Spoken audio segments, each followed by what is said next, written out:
মই কালি এটা বাক্য কৈছিলোঁ, এই বাক্যটোৱে চাগে একদম কেইজনমান মানুহৰ কাৰণে অসমৰ কাৰণে একদম প্ৰপাৰ বাক্য, যে অসমৰ মুখ্যমন্ত্ৰীয়ে নকয় কি, ছাগলীয়ে নাখায় কি।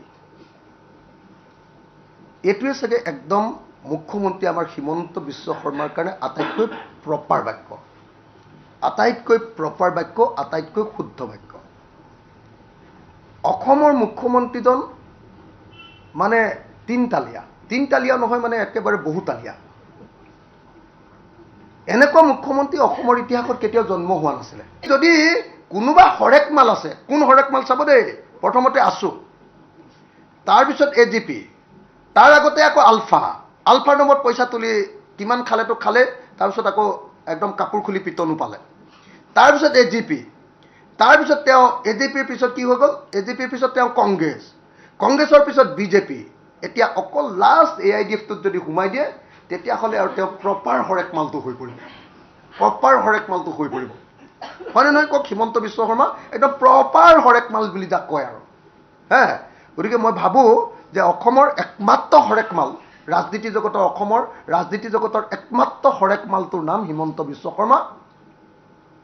তেওঁ পৃথিৱীৰ 2 নম্বৰী মানুহ, আৰু অসমৰ ইতিহাসত এনেকুৱা 2 নম্বৰী পলিটিচিয়ান কেতিয়াও জন্মই হোৱা নাছিল আগতে। মই কালি এটা বাক্য কৈছিলোঁ, এই বাক্যটোৱে চাগে একদম কেইজনমান মানুহৰ কাৰণে অসমৰ কাৰণে একদম প্ৰপাৰ বাক্য, যে অসমৰ মুখ্যমন্ত্ৰীয়ে নকয় কি, ছাগলীয়ে নাখায় কি। এইটোৱে চাগে একদম মুখ্যমন্ত্ৰী আমাৰ হিমন্ত বিশ্ব শৰ্মাৰ কাৰণে আটাইতকৈ প্ৰপাৰ বাক্য, আটাইতকৈ প্ৰপাৰ বাক্য, আটাইতকৈ শুদ্ধ বাক্য। অসমৰ মুখ্যমন্ত্ৰীজন মানে তিনতালীয়া নহয়, মানে একেবাৰে বহুতালীয়া।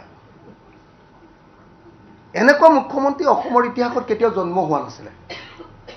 যিকোনো এজন মুখ্যমন্ত্ৰীৰ এটা সাংবিধানিক পদমৰ্যাদা থাকে, আৰু যিকোনো এজন মুখ্যমন্ত্ৰীয়ে কথা কোৱাৰ এটা সম্ভ্ৰম থাকে। আমি এনেকুৱা এজন পাতল, এনেকুৱা এজন তৰল, এনেকুৱা এজন হপলেছ, এনেকুৱা এজন 2 নম্বৰী, আৰু এনেকুৱা এজন 14 নম্বৰী মুখ্যমন্ত্ৰীক আমি, আৰু মুখ্যমন্ত্ৰী পতাও নাছিলোঁ অৱশ্যে, মুখ্যমন্ত্ৰী পাতিলোঁ, যিজন মানুহে যিকোনো সময়তে যিকোনো ধৰণৰ পাতল কথাৰে সমাজত বিষবাষ্প বিয়পাই থাকে। মানে যেতিয়া মানুহ এজন 2 নম্বৰী থাকে নহয়, তেওঁ নিজকো আন সকলোকে 2 নম্বৰী বুলি ভাবি থাকে। হিমন্ত বিশ্ব শৰ্মা আপোনালোকে নিজে দেখিছে, হিমন্ত বিশ্ব শৰ্মা অসমৰ আটাইতকৈ 2 নম্বৰী মানুহ।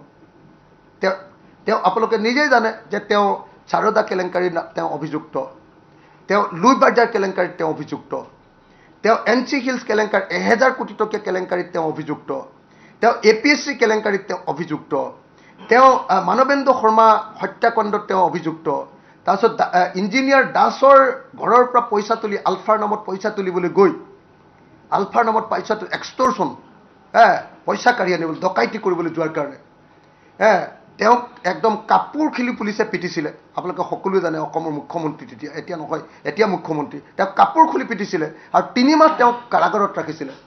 গতিকে তেওঁৰ ইতিহাসটো হ'ল অসমৰ ইতিহাসৰ আটাইতকৈ কলংকিত ইতিহাস।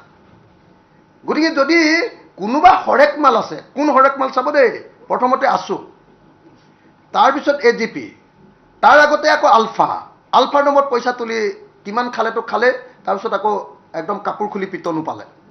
তাৰপিছত AGP, তাৰপিছত তেওঁ AGPৰ পিছত কি হৈ গ'ল, AGPৰ পিছত তেওঁ কংগ্ৰেছৰ পিছত BJP, এতিয়া অকল লাষ্ট AIDFটোত যদি সোমাই দিয়ে তেতিয়াহ'লে আৰু তেওঁ প্ৰপাৰ হৰেক মালটো হৈ পৰিব, প্ৰপাৰ হৰেক মালটো হৈ পৰিব।